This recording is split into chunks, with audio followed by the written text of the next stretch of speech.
Thank you, Dr. Dodds. Good evening, ladies and gentlemen. I'd like to start off by saying thank you. Without the generous contributions of donors like you, I would not be the proud St. Mary's student I am today. Junior Achievement opened my eyes to the world of business, the value of financial literacy, and welcomed me into the business community. It was a great introduction and pushed me to follow my newfound passion beyond my high school, into post-secondary education, and now into the real world. Not only did the company program help me develop as a young professional, but the Junior Achievement Alumni Network has opened doors that would have otherwise remained closed, and new opportunities continue to present themselves as a result of my involvement in this wonderful organization. My story starts in rural Cape Breton, where I grew up on a family-owned and operated oyster farm. I spent my childhood watching my parents run their business quite literally in our backyard. Our head office was in the living room. And from a young age, it was very strongly recommended that my brother and I always answer the phone with a greeting and the company name. I looked on as my parents developed new products, implemented more efficient processes, operated within a heavily government-regulated industry, and even when they had business meetings, sometimes when I was eating breakfast at the kitchen table. It was so much a part of our lives that I didn't fully understand it was a business for many years. It was always just something that my family did, and we were incredibly proud of it. So it's safe to say that I always had a strong sense of business and an entrepreneurial spirit since birth. And I always knew I wanted to be my own boss someday. But outside of my living room, there were very few formal opportunities for youth to develop financial literacy, learn about entrepreneurship, or define their intangible assets that would help them transition into the workplace. Being from rural Cape Breton, I attended a tiny school, Rankin School of the Narrows. We had a student population of approximately 150 from primary to 12. We didn't have a chance to take classes in economics, entrepreneurship, or accounting.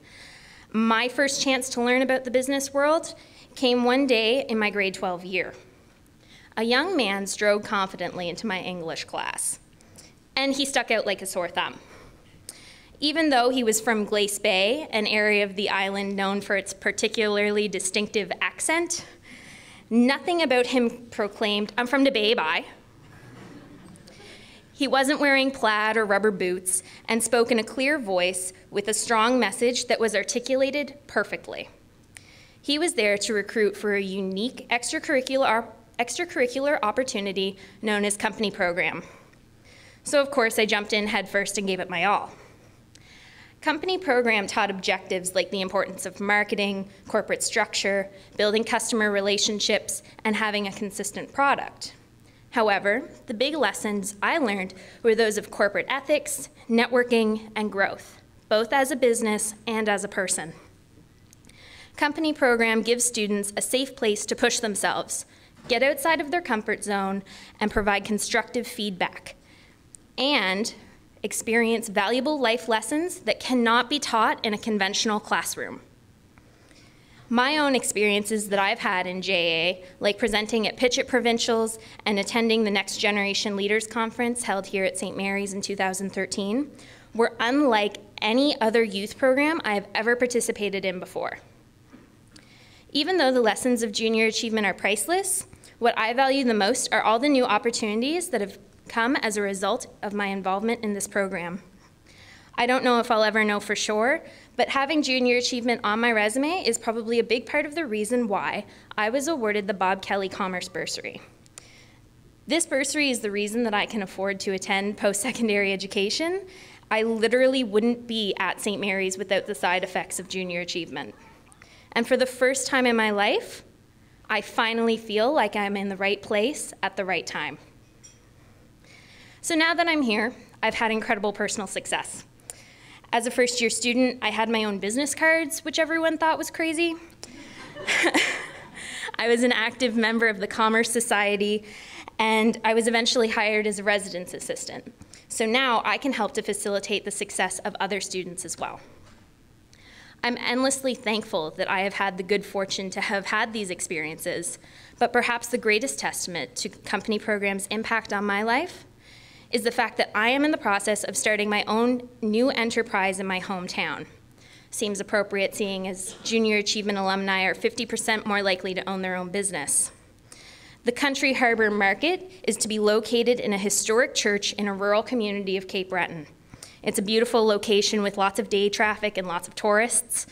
And so we're starting a restaurant and also carrying convenience items, eventually growing and expanding to be a one-stop shop of sorts. Everyone knows how the old saying goes, youth are the leaders of tomorrow.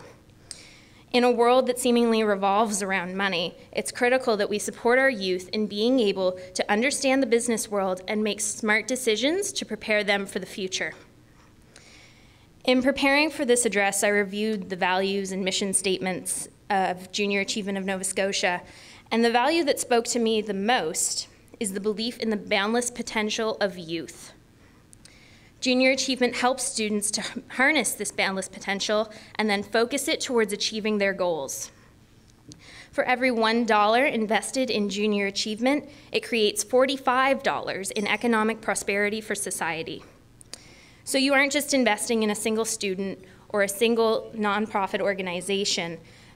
You're helping to foster our rich community of entrepreneurship that we have here in Nova Scotia. This is an investment in our youth and our community, and it's worth something today, and it will have a return tomorrow, and I think that's smart investing. Thank you very much.